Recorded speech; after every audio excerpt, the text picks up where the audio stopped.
Hello students, welcome to our channel. நாம் இன்னைக்கு இந்த பதிவில் 8th standard common half yearly examination English model question தான் பார்க்க போகிறோம்.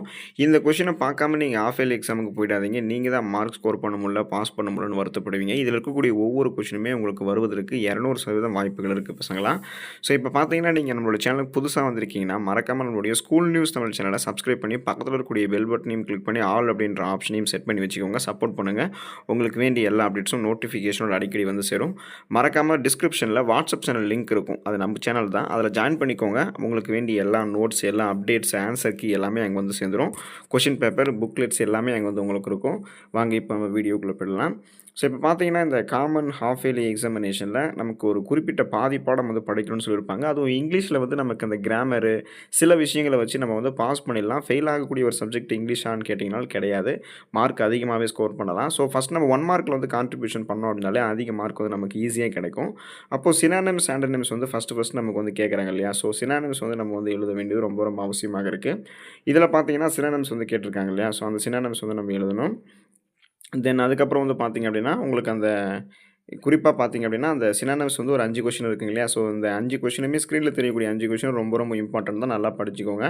இதுக்கு ஆன்சர் எல்லாம் ஸ்கூல் புக் பேக்கில் தான் வந்து பார்த்தீங்கன்னா இருக்கும். ஒவ்வொரு லெசன்ஸும் முடிஞ்சதுக்கப்புறம் அல்லது ஒரு யூனிட் முடிஞ்சதுக்கப்புறம் இந்த 5 சினானிம்ஸ் வந்து உங்களுக்கு இருக்கும். அதில் நீங்கள் படிச்சுக்கோங்க. ஆண்டனிம்ஸ் வந்து பார்த்தீங்கன்னா, சினானிம்ஸ்னால் பொருள் தரணும், ஆண்டனிம்ஸ்னால் எதிர்ச்சொல் தரணும். ஸோ இதில் பார்த்தீங்கன்னா, உங்களுக்கு அந்த 6வது கொஸ்டின், 7வது கொஸ்டின், 8வதுலேருந்து 10வது கொஸ்டின் வரைக்குமே ஆண்டனிம்ஸ் தான். ஸோ இந்த ஆண்டனிம்ஸ் வந்து நீங்கள் இந்த ஸ்க்ரீனில் தெரியக்கூடிய ஆண்டனிம்ஸ் எல்லாமே நல்லா படிச்சுக்கோங்க. இது ரிலேட்டடாக உங்களுக்கு வேறு ஆண்டனிம்ஸ் தெரியும் அப்படின்னாலும் அதையும் படிச்சுக்கோங்க. இம்பார்ட்டன்ட் நோட்ஸ் உங்ககிட்ட இருக்குது, ஆர் வந்து இதுக்கு முன்னாடி கேட்ட கொஷின்ஸ் நிறைய இருக்குன்னா அதுவும் படிச்சுக்கோங்க. ஆனால் ஸ்க்ரீனில் தெரியிறத மட்டும் எப்பயும் படிக்காமல் போயிடாதீங்க. இது எல்லாமே உங்களுக்கு ரொம்ப ரொம்ப இம்பார்ட்டன்ட்டு. தென் அதுக்கப்புறம் வந்து பார்த்தீங்கன்னா கிராமர் பார்ட் வந்து ஸ்டார்ட் ஆகிடும். Fill in the blanks with appropriate answer. Dash is a more serious health ரிலேட்டட்ல இல்னஸ்ஸு. அதுக்கப்புறம் அது மாதிரி 12வது கொஷின் இது எல்லாமே வந்து பார்த்தீங்கன்னா உங்களுக்கு அந்த ஃபில் இன் த பிளாங்க்ஸ் தான். அதுக்கப்புறம் பார்த்தீங்கன்னா இது எல்லாமே உங்களுக்கு வந்து என்னென்னா உங்களுக்கு அங்கே கொடுத்துருப்பாங்க lessons, poem lessons plus supplementary ரீடிங்லாம் கொடுத்துருப்பாங்க இல்லையா? அதுலேருந்து உங்களுக்கு கேட்டிருக்காங்க. இப்போ பார்த்தீங்கன்னா ஐசக் நியூட்டன் வாஸ் பார்னட் எந்த வருஷம், Ramaiah and his wife lived with the fear of எந்த இது. ஸோ இதெல்லாமே வந்து பார்த்தீங்கன்னா உங்களுக்கு அந்த சப்ளிமெண்ட்ரி ரீடிங்லேருந்து கேட்டிருக்காங்க. இதில் ஒவ்வொரு கொஷின்ஸுமே இம்பார்ட்டன் நல்லா பார்த்துக்கோங்க. தென் அதுக்கப்புறம் வந்து பார்த்தீங்க அப்படின்னா கிராமர் பார்ட் வந்து ஸ்டார்ட் ஆகுது. 10 1 மார்க் மறுபடியும் வருது. அதில் வந்து கரெக்டாக வந்து பார்த்தீங்கன்னா 11வது கொஸ்டின் வந்து கலெக்டிவ் நவுனு அது போடணும். 17வது கொஸ்டின் வந்து பார்த்தீங்கன்னா கரெக்ட் ப்ரிப்போசிஷன் வந்து யூஸ் பண்ணணும். 18வது கொஸ்டின் வந்து பார்த்தீங்கன்னா சஃபிக்ஸ் வேர்டு, ஃப்ரெண்ட் அப்படின்ற வேர்டுக்கு சஃபிக்ஸ் வேர்டு. தென் 19வது கொஸ்டின் வந்து பார்த்தீங்கன்னா ப்ரெஃபிக்ஸ் வேர்டு. எதுக்குன்னா கைண்ட் அப்படின்ற வேர்டுக்கு ப்ரெஃபிக்ஸ் வேர்டு கேட்டிருக்காங்க. ஸோ ப்ரெஃபிக்ஸ் சஃபிக்ஸ் பொறுத்த வரைக்கும் கிராமரில் அது ரொம்ப ரொம்ப இம்பார்ட்டன்ட். அதை நல்லா படிச்சுக்கோங்க. உங்ககிட்ட இன்னும் வேறு நிறைய ப்ரெஃபிக்ஸ் சஃபிக்ஸ் இருக்குனாலும் படிச்சுக்கோங்க. தென் வந்து சிங்குலர் ப்ளூரல். அதில் 20வது கொஸ்டின் வந்து ப்ளூரல் ஃபார்ம் ஆஃப் வேர்டு மேனோடைய ப்ளூரல் ஃபார்ம் கேட்டிருக்காங்க. 21வது கொஸ்டினில் பார்த்தீங்கன்னா ஜிபி அப்படின்றதுக்கு வந்து அப்ரிவேஷன் வந்து கேட்டிருக்காங்க. ஜிபி அப்படின்னா gigabyte. So choose the correct answer to make a compound word. பிளாக்னா பிளாக் போர்டு அப்படின்றது தான் காம்பவுண்ட் வேர்டாக இருக்கும். ஸோ நாமளே நிறைய படிச்சிருப்போம். அதை வச்சு நீங்கள் இந்த மாதிரி போட்டுடணும். தென் அதுக்கப்புறம் வந்து சிலபஃபிகேஷன் அகைன் அதுக்கு வந்து எத்தனை சிலபல் வந்து அது பிரியும் அப்படின்னு நீங்கள் போடணும். அதுக்கடுத்து பார்த்தீங்கன்னா fill in the blanks by choose a correct modal. So correct modal வச்சு அதை நீங்கள் போடணும். அதுக்கப்புறம் சூஸ் த கரெக்ட் ஹோமோஃபோன் வந்து 25வது கொஸ்டின். ஸோ இது இப்படி பார்த்தீங்கன்னா நீங்கள் 1 மார்க்லேயே வந்து ரொம்ப ஒரு 20 மார்க் மேலே நல்லா ஈஸியாக எடுத்துடலாம். கிராமர் பார்ட் படிச்சிங்க அப்படின்னாலும் சினானிம்ஸ், ஆண்டனிம்ஸ், கிராமர் பார்ட்லாம் எடுத்துடலாம். தென் அதுக்கப்புறம் வந்து பஞ்சுவேஷன். நம்ம வந்து புள்ளி எங்கே வைக்கணும், கமா எங்கே போடணும், எக்ஸ்க்ளமேட்டரி சென்டென்ஸ் வரணும் எங்கே வரணும். ஸோ குறிப்பாக பார்த்தீங்கன்னா அந்த எக்ஸ்க்ளமேட்டரி குறி எங்கே போடணும், கொஷின் மார்க் எங்கே வைக்கணும் அப்படின்றதெல்லாம் பார்ப்போம் இல்லையா? அதை நம்ம தமிழில் நிறுத்தற் குறின்னு சொல்லுவோம். அதுதான் பங்க்சுவேஷன். இங்கே உங்களுக்கு அந்த பங்க்சுவேஷனுக்கு 2 மார்க் இருக்குது. ஸோ பங்க்சுவேஷன் ப்ரொசீஜர் வந்து இந்த எக்ஸாம் இல்லை, எல்லா எக்ஸாமும் கேட்பாங்க. நல்லா படித்து வச்சுக்கோங்க. அண்ட் இப்போ ஸ்க்ரீனில் தெரியக்கூடிய இந்த 26வது கொஸ்டினுக்கான பங்க்சுவேஷனும் தெரிஞ்சு வச்சுக்கோங்க. Choose the correct pattern. அது பார்த்தீங்கன்னா மறுபடியும் கிராமர் ஸ்டார்ட் ஆகுது. அதுக்கு பார்த்தீங்கன்னா எஸ்விவி அது அந்த வால் கொலாப்ஸ்ன்னு இருக்குங்க இல்லையா? அதில் வந்து அது வந்து எஸ்வி பேட்டர்னா, எஸ்விஓ பேட்டர்னா, இல்லை எஸ்விஐஓடிஓ பேட்டர்னா, இல்லை 28வது கொஸ்டின் பார்த்தீங்கன்னா பூஜா ஹையர் ஏ பைசைக்கிள். இது வந்து எஸ்வி பேட்டர்னா இல்லை என்ன பேட்டர்ன்றதை நீங்கள் வந்து எழுதணும். தென் அதுக்கப்புறம் வந்து fill in the plans with suitable degree. So அதில் வந்து பாசிட்டிவ், கம்பேரிட்டிவ், சூப்பர்லேட்டிவ் டிகிரி இருக்கும். அதில் எந்த இது வரணும் நீங்கள் கரெக்டாக வந்து ஃபில்அப் பண்ணணும். அதுக்கு உங்களுக்கு 3 மார்க்கு. அதுக்கப்புறம் வந்து பிளண்டட் வேர்டு. இப்போ பைனரி ப்ளஸ் டிஜிட் வந்து என்ன வரும், மோட்டார் ப்ளஸ் ஹோட்டல் வந்து என்ன வரும், விட்டல் ப்ளஸ் மின் என்ன வரும், விட்டமின், எஜுகேஷன் ப்ளஸ் சேட்டலைட் என்ன எஜுகேஷன் இது மாதிரி ஒன்று வரும் இல்லையா? ஸ்மோக் ப்ளஸ் ஃபாக் என்ன வரும். இதெல்லாமே உங்களுக்கு வந்து அந்த 2 வார்த்தையை சேர்த்தா கம்பைன் பண்ண என்ன என்ன வார்த்தை வருமோ அது நிறைய உங்களுக்கு தெரிஞ்சிருக்கும் கிராமரில். அதை நல்லா படித்து வச்சுக்கோங்க. இந்த ஸ்க்ரீனில் தெரியக்கூடியதை படிக்காமல் போயிடாதீங்க. இது ரொம்ப ரொம்ப இம்பார்ட்டன்ட். இதுக்கு ஃபஸ்ட்டு ப்ரிஃபரன்ஸ் கொடுத்து படிச்சுக்கோங்க. தென் அதுக்கப்புறம் மேட்ச் த ஃபாலோயிங்கில் வந்து பார்த்தீங்கன்னா இதை நீங்கள் நல்லா போட்டுக்கணும். ஸோ இது வந்து பார்த்தீங்கன்னா உங்களுக்கு அந்த ஈஸியாக தான் போடுற மாதிரி இருக்கும். அதுக்கப்புறம் ப்ரோஸ் ஸ்டார்ட் ஆகுது. ப்ரோஸில் வந்து பார்த்தீங்கன்னா எனி 3 கொஷின் வந்து எழுத சொல்லியிருக்காங்க இல்லையா? ஆனால் உங்களுக்கு 5 கொஷின் கொடுத்துருப்பாங்க. நீங்கள் இந்த 5 கொஷினுமே நல்லா படிச்சுக்கோங்க. சாய்ஸ் விடாமல் படிச்சிங்கன்னா தான் உங்களுக்கு எந்த கொஷின் கேட்டாலுமே நீங்கள் எழுத முடியும். So answer the following questions. இந்த 31வது கொஷின்லேருந்து 35வது கொஷின் வரைக்கும் ரொம்ப ரொம்ப ரொம்ப எல்லாமே ஈஸியான கொஷின். உங்களுக்கு இருக்கக்கூடிய ப்ரோஸ் பகுதியில் தான் இதெல்லாமே இருக்குது. அதனால் இதெல்லாமே படிச்சுக்கோங்க.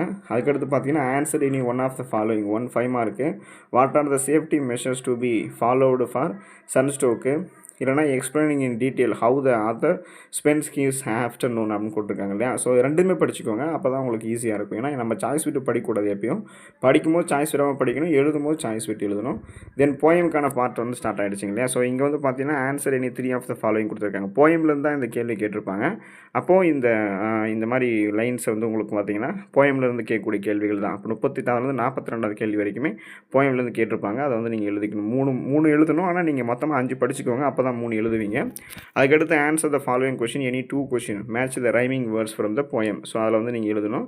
அது போட்டுக்கங்க. தென் அதுக்கப்புறம் பார்த்தீங்கன்னா உங்களுக்கு அது வந்து அடுத்து 44 explaining the importance of reading according the poem Arunachalam சந்திரதேஸ் காரன். ஸோ இது வந்து நீங்கள் இது எழுதணும். அதுக்கப்புறம் mention Christina Kerson's affection towards her father. So இதெல்லாம் வந்து பார்த்தீங்கன்னா சம் பேரெல்லாம் வந்து வாயிலே நுழையாத மாதிரி இருக்கும். ஆனால் நீங்கள் படித்து ப்ராக்டிஸ் பண்ணிக்கோங்க, உங்களுக்கு ஈஸியாக இருக்கும். அதுக்கப்புறம் பார்த்தீங்கன்னா மெமரி போயம் எழுதணும். எவ்ரி சோல் அதுலேருந்து ஆரம்பித்து தாட் அது வரைக்கும் முடிகிற வரைக்கும் நீங்கள் அந்த மெமரி போயம் எழுதணும். மனப்பாட பாட்டு பொறுத்த வரைக்கும் எந்தவித சமரசமும் இல்லாமல் எல்லா மனப்பாட பாட்டும் படித்து வச்சுக்கோங்க. எது வேணால் கேட்பாங்க, ஈஸியாக மார்க் ஸ்கோர் பண்ணிடலாம். 5 மார்க் நமக்கு கிடைக்கும்.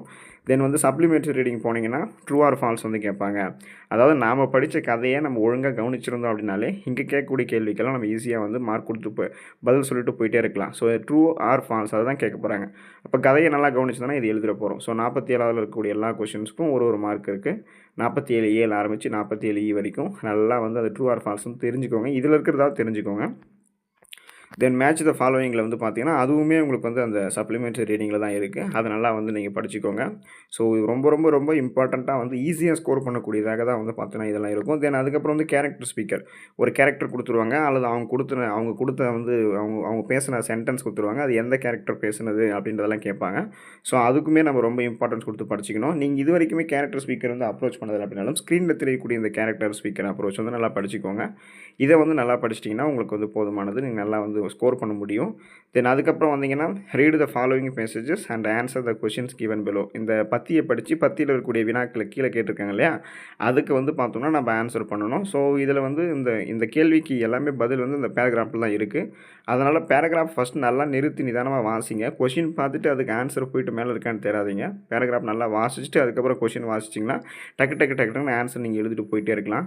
மற்றபடி நீங்கள் கொஷின் பார்த்துட்டு அதுக்கப்புறம் அந்த வார்த்தை பேராகிராஃபில் இருக்கான்னு தெரிறதுக்கு டைம் ஆகிடும். ஸோ அந்த விஷயத்தில் கவனமாக இருங்க. தென் வந்து develop the following hints into a passage. So இப்போ அக்பர் பீர்பால் கதை நம்ம படிச்சுட்டு போனோம் இல்லையா? அதை மாதிரி நம்ம பார்த்தீங்கன்னா நிறைய ஒரு வார்த்தை கொடுப்பாங்க. அதை வச்சு நீங்கள் ஒரு ஸ்டோரி வந்து மாதிரி கிரியேட் பண்ணி ஒரு பேசேஜ் வந்து நீங்கள் எழுதணும் 3 மார்க்குக்கு ஏற்ற மாதிரி. தென் அதுக்கப்புறம் பார்த்தீங்கன்னா இந்த பிக்சரை பார்த்து கீழே கேட்டிருக்கக்கூடிய கேள்விகளுக்கு வந்து நீங்கள் பதில் எழுதணும். ஸோ இப்போ பார்த்தீங்கன்னா mention the name of a tree present in the picture. அந்த ட்ரீ இருக்குங்க இல்லையா? இது என்ன ட்ரீன்னு எழுதணும். Who is playing with ball பால்னு பார்க்கும்போது ஒரு பாய் பால் விளையாட்டுருக்காங்க இல்லையா? So where does is parents sit அப்படின்னா மரத்துக்கல்ல சிட் பண்ணியிருக்காங்க இல்லையா? அதை எழுதணும். So is this day or time night time அப்படின்னு கேட்கும்போது அது அங்கே சூரிய ஒளி இருக்கும், அதை பார்த்து நம்ம எழுதிக்கணும். Why would you like to play volleyball. நீங்கள் வந்து வாலிபால் வந்து விளையாடுறதுக்கு நீங்கள் வந்து உங்களுக்கு பிடிக்குமா அப்படின்னு கேட்குறாங்க. ஸோ இதெல்லாமே ஈஸியாக நம்ம வந்து அப்ரோச் பண்ணிடலாம் அந்த கொஷின் எல்லாம். அதனால் இந்த மாதிரி கொஷின்ஸ் கேட்டாங்கன்னா இங்கிலீஷ் வந்து பார்த்திங்கன்னா நம்ம ஃபெயில் ஆகக்கூடிய ஒரு சப்ஜெக்டானு கேட்டிங்கனாலும் கிடையவே கிடையாது. இங்கிலீஷில் பாஸ் ஆகிடலாம், ஈஸியாக பாஸ் ஆகிடலாம். கிராமர் பாட்டு 1 மார்க் அது இதுன்னு படித்தாலே பாஸ் ஆகிடலாம். அந்த சப்ளிமெண்ட்ரி ரீடிங்கு போயமு அதெல்லாம் நம்ம வந்து ப்ரெஃபிக்ஸ் அஃபிக்ஸ் அது மாதிரி கிராமர் பாட்டில் படிச்செல்லாம் பாஸ் ஆகிடலாம். மார்க்கும் நல்ல மார்க் வந்து ஸ்கோர் பண்ணக்கூடிய சப்ஜெக்டாக தான் இங்கிலீஷ் வந்து இருக்குது. ஸோ நல்லா வந்து எக்ஸாமுக்கு வந்து ப்ரிப்பேர் பண்ணுங்கள். All the best for your examination. Thank you students.